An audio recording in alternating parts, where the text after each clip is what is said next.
in this chapter, we're going to be dealing with rational exponents and radical expressions. Okay, it's a long chapter, so it'll be broken up a little bit, kind of like chapter 7 was broken up.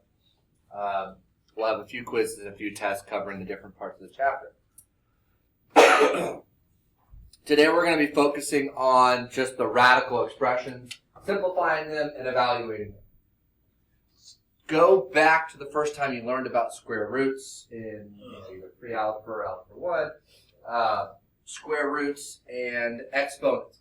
They're inverse operations, just like adding and subtracting. They undo each other. Multiplying and dividing, they undo each other. So squaring and square rooting are inverse operations. They undo each other.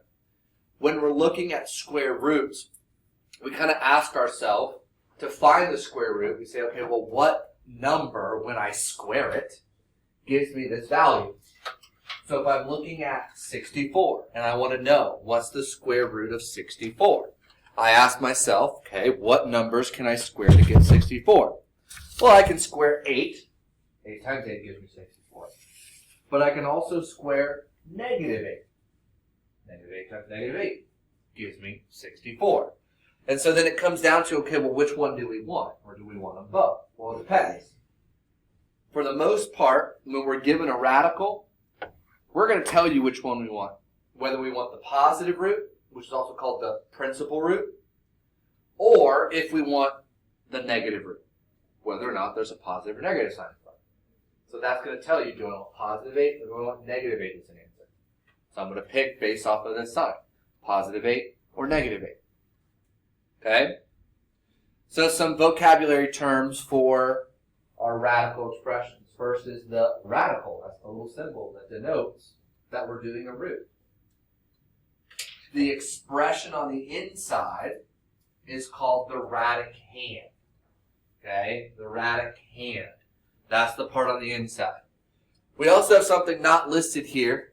Sometimes you'll see a little number listed inside that little gap, and that is called our index. When we have a square root, the index is assumed to be a 2. Okay? Because it's the opposite of squaring. Squaring, square root, 2, 2. Okay? If it's anything other than a square root, well, then there'll be a number there. So for a third root, you would see the third root of a number. And then your index is 3. Okay? Fourth root. Fourth root of a number, index would be 4. Okay? And then we got principal and negative roots. So we just want to simplify. Paying attention to whether we want the principal root or the negative root, and just looking at all these different expressions. What's the square root of 49? 7. What's the square root of 0? 0. 0 isn't going to have a principal root or a negative root because 0 is neither positive or negative. 0 is just 0. Okay? So it's just going to be the principal root. Alright? We're going to take a stab at the square root of this fraction. 5 over 4. 5 over 4. Square root of 25 is 5. Square root of 6 is 4.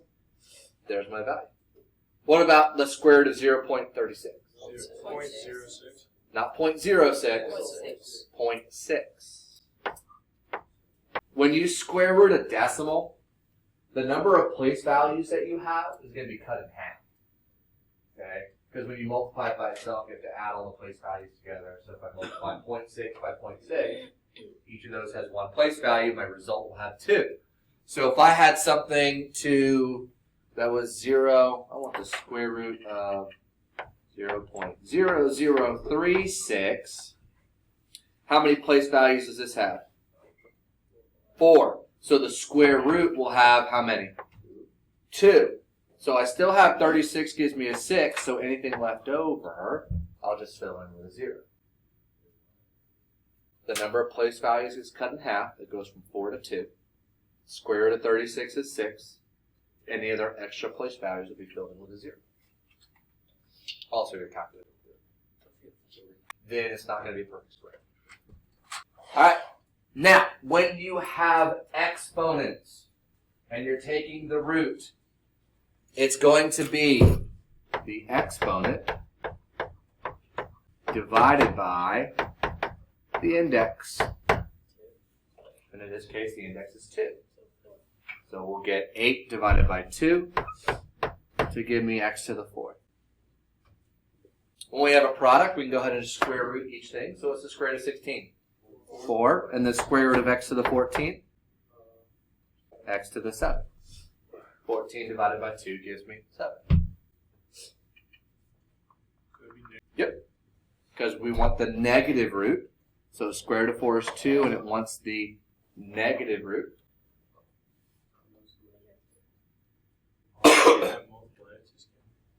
Say again? Yeah, there's nothing that we can square to get negative 4. So it's not no solution. Non-real. Doesn't give us a real number. Our last section of this chapter is going to be diving into the non-real numbers, which are complex numbers. We'll be dealing with those in depth more later. But for now, whenever you have the square root of a negative number, it's going to be non-real. And it's going to be that case for any even index. If I had the 4th root of negative 4, it's non-real. The 6th root of negative 4 is non-real. If I have an odd index, it's fine. No worries. Get the value. Odd indexes behave a little bit differently because we're multiplying it by itself 3 times instead of 2 times. And so I can get a negative index, or negative radicand.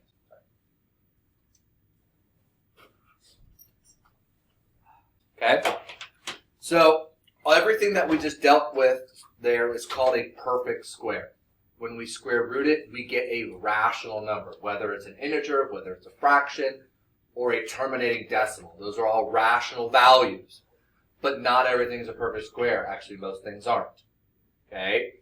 So, things that are non-perfect squares, when we square root them, we get irrational numbers. Decimals that will never end, and they will never repeat. So there's no pattern. There's a lot of them.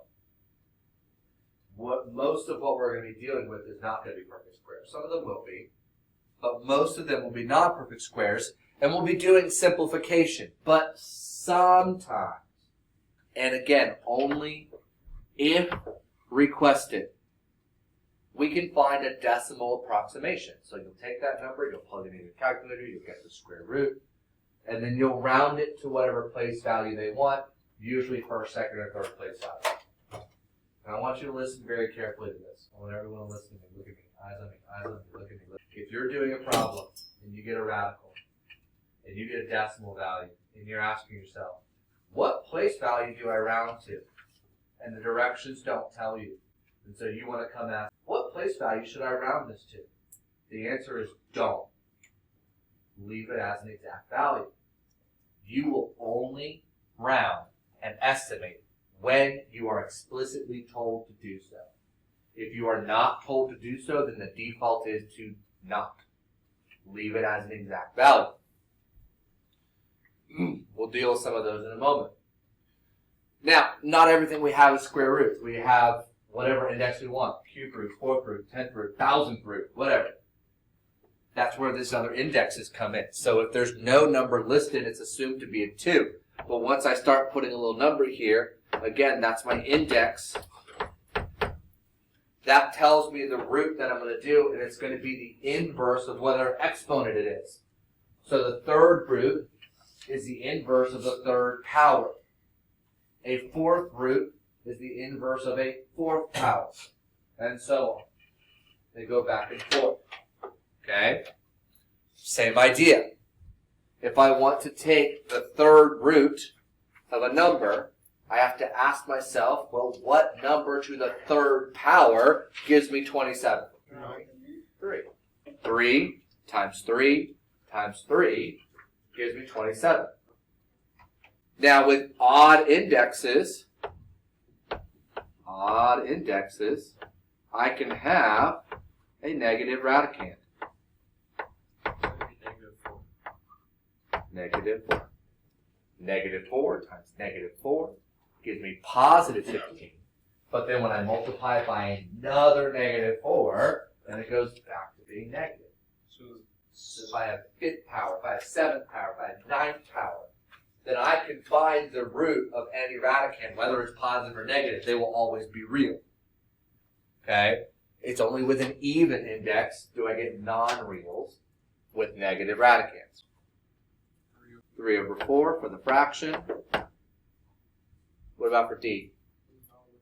No, it's going to be real, because that's real. That's going to be real too. X2. Divide the exponent by the index.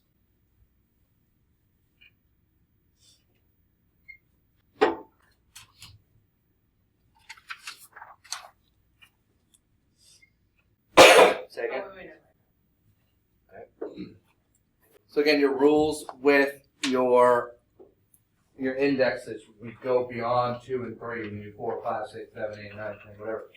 All of your even number indexes follow the same rules. Okay? Where if it's even, if my radicand is negative, then the root is not real. Okay? For all of my even indexes. If the radicand is negative on an even index, an even root, then it's non-real. Odd root does not have that restriction. If the index is odd, the root will always be real. As long as A is real. If this is a real number, it'll always be real. Now, your calculator can do some of the higher powers for you. If you have it, get it out.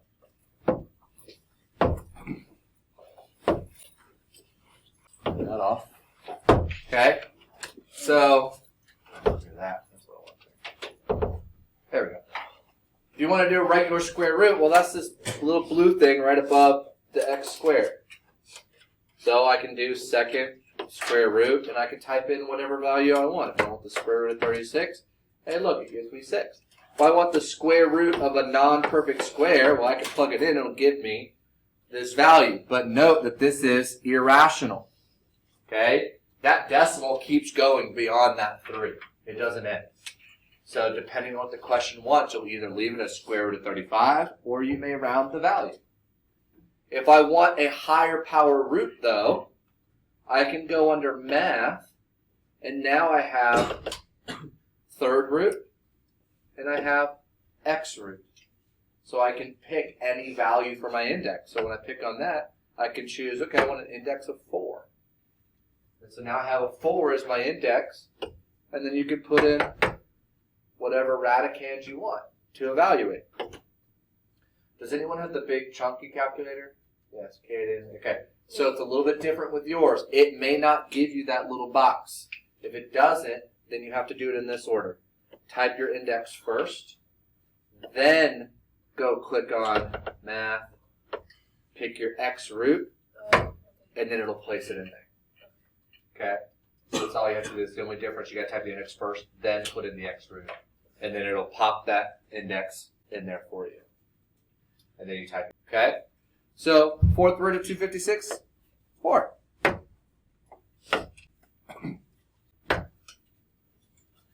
What about the fifth root of negative 32? Negative square root of 36. Negative 6, because again we want that negative root. The third root of negative 8x to the 6. We already did that one.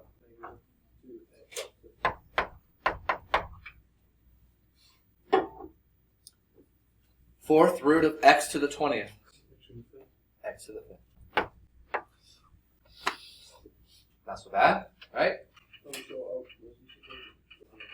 That exponent by the index. Yep. Exponent divided by the index. Not a lot of work with these, right? It's just kind of, it is what it is.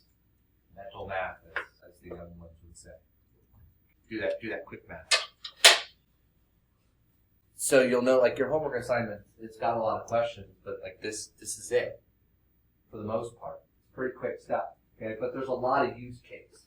So pay really close attention to, if it's positive, it's negative.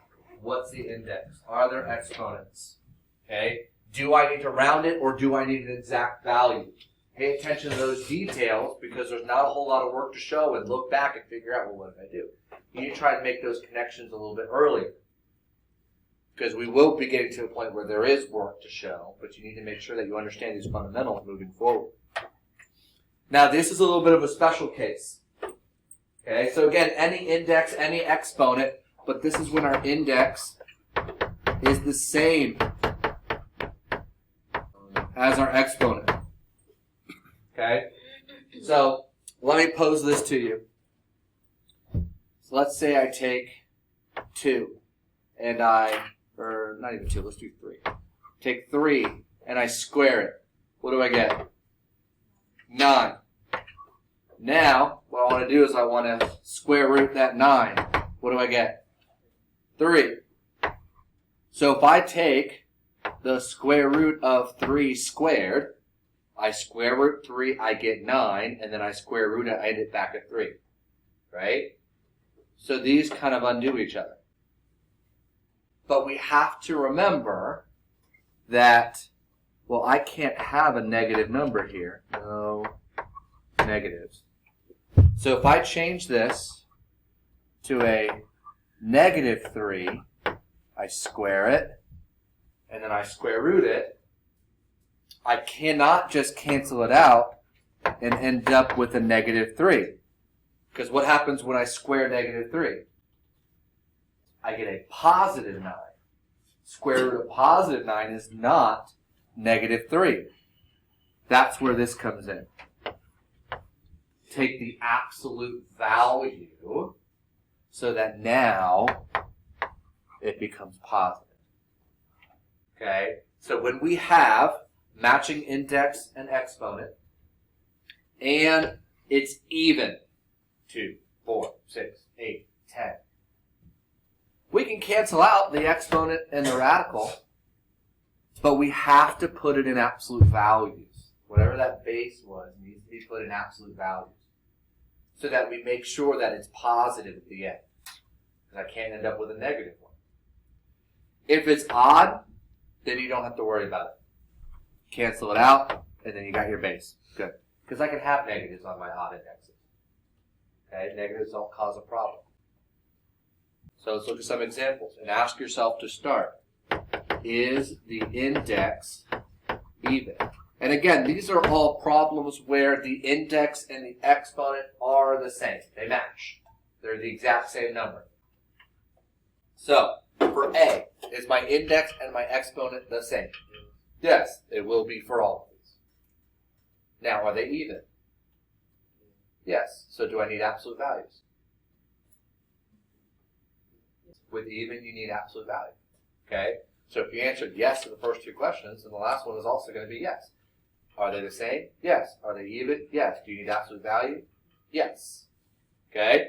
So I can cancel out the square root and the square, but now I need to put the base of negative 4 in absolute value. And what's the absolute value of negative 4? 4. Okay? For B, are they the same? Kind of. So it would be x squared. I can rewrite this as x squared squared. Okay? X squared squared. Now I can cancel these out because they're the same. Do I need absolute value? Yeah, kind of. Follow-up question. What happens to a number whenever I square it? Yeah, and it does what? Makes it bigger. It's positive. No matter what number I square, it ends up being positive. So by squaring it, I'm guaranteed to get a positive number. And if I'm guaranteed to get a positive number, do I still need those absolute? No, they're redundant. I can get rid of them. Same thing that I did with the negative 4. I just made it 4. I don't need them anymore. Whenever I square something, I'm always going to get a positive number, so I don't need to keep those absolute values anymore. Are they the same exponent and index? Yep. Are they even? Yep. Do I need absolute values? Yep. Now, I cannot simplify that any further. That's it. Stays as it is. Okay? This is not equivalent. Let's see, I've seen this, and I've seen this. It is not equivalent to either of those. Leave it as it is. Because that subtraction's getting in the way. Okay, I can't simplify it anymore. It's not a factor, it's a term. Just like with our rational expressions, we can't simplify and cancel out terms. We can only cancel out factors. Same kind of rules with the absolute value here. Okay? I can't use the absolute value on the terms. I can only do it on the factor. So I need to leave it in absolute values. For D, index and radical, are they the same? Okay? Are they even? No. Do I need absolute value? No. If they're not even, then I don't need absolute value. So I can still cancel them, but I just leave it as negative 8. I don't need the absolute value because they're not even. What about E? Are they the same? Are they even? Do I need absolute values? No. They're not even, so no absolute value. 3x minus 5. That's it. Now, I want you to note the differences between F and C, okay, when we do it. So, are the index and the exponents the same? Yes. Are they even? Yes. Do I need absolute value? Yes. What's the square root of 49? 7. Square root of x squared. Okay, in absolute value. Now, is 7 ever going to be anything other than positive? No. Notice the difference between factor versus terms. Factor I can pull out. I can do the absolute value of any factor, and that comes outside the absolute value. Can't do it with the term. Factors, yes. Terms, no. The x, I don't know what it is yet. So it has to stay in the absolute value just in case x ends up being negative. So I can take the absolute value and make sure I still have something positive. Alright. Now, also notice the difference between C and E and G. Binomial squared, or well, binomial to the 6th power. Binomial to the 7th power, I have a trinomial. Okay? So I have to have a factor raised to the 2nd power. Do I have a factor raised to the 2nd power? That's a term. Do I have a factor raised to the 2nd power? No. But can I factor this? Yes. This is a perfect square trinomial.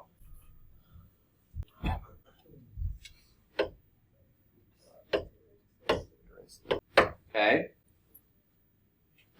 Square root of x squared is x. Square root of 4 is 2. If I multiply those and double it, what do I get? 4x. Is that my middle term? Yes. Yes. Then that means it's a perfect square trinomial. So it factors to be x plus 2 squared. X plus 2, x plus 2. X plus 2 squared. And since it's the square root of that, now do I have a factor squared? Yeah. So now I can do my canceling. Are they even? Yes. Do I need absolute value? Yes.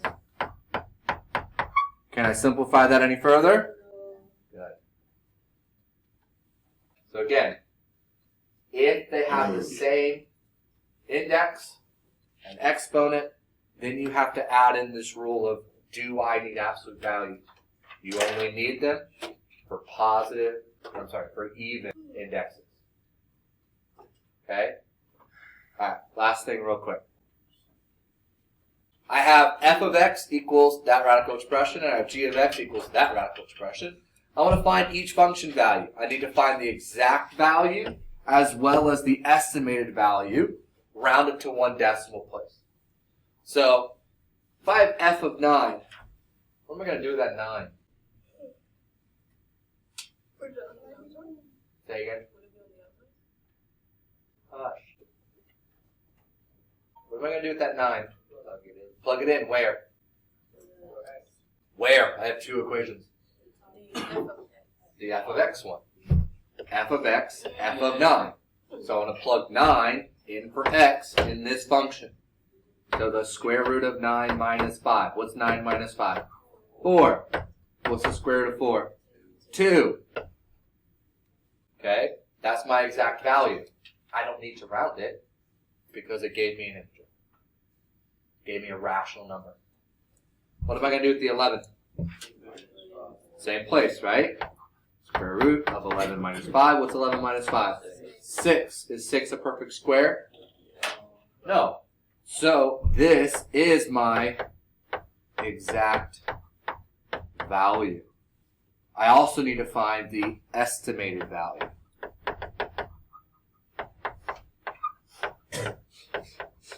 So plug in the square root of 6 to your calculator and round to 1 decimal point.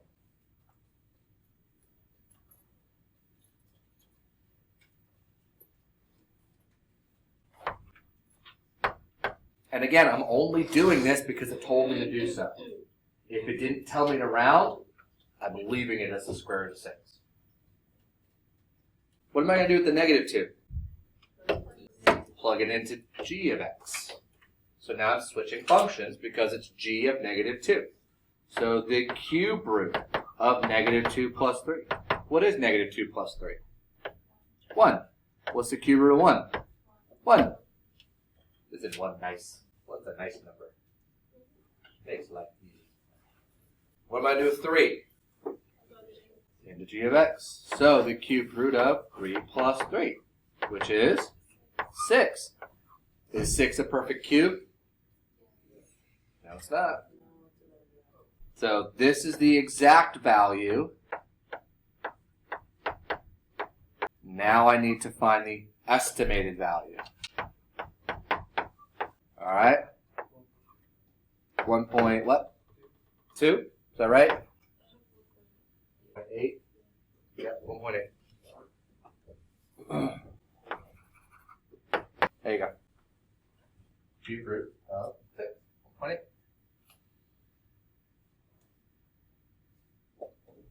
Questions, comments, concerns? Okay. So you have an assignment on Math Lab.